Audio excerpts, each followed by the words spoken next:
This time of year, I have a lot of questions about high-speed trolling to do with the tackle in front of the lure, like the leads and the shock cords. To give you guys a little insight about when and where you're gonna use different size leads and what about shock cord. So something like one of these little 32-ounce leads, this is from Seaworks here, so all the ones we sell, would be good to run in one of the long or a shotgun rod if you have that. These are gonna come rigged, like I said, with a loop on the front and a swivel on the back end. These super high quality barrel swivels make sure that that stuff's not going anywhere, and anywhere from a 30 to 50 foot shock leader is what you can run. I prefer 25 footers right here. It's just super simple, and it's not a crap ton of hand lining when you get the fish all the way to the boat. Like I said, these smaller ones, kind of rule of thumb, is a smaller lead, longer rod, and a smaller lure, like something like this 11-inch lure here. And then when you're moving on to these bigger leads, like a 64, or even sometimes I like to use a 96 ouncer on one of my short rods.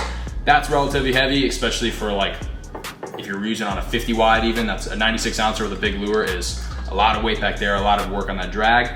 But one of these leads like this, even a 64 ounce will do it sometimes. When you realize when you're cranking that fish, especially a smaller fish, the big ones are kind of do whatever they want, but when you get that fish close to the lead, the rod tip of the lead will be kind of holding itself steady, and that fish really can't do much. It's just locked onto that shock leader, and that lead is kind of like you holding it already. When you get to it, it seems like you get them a lot easier to the leader when you have those bigger leads, in my opinion.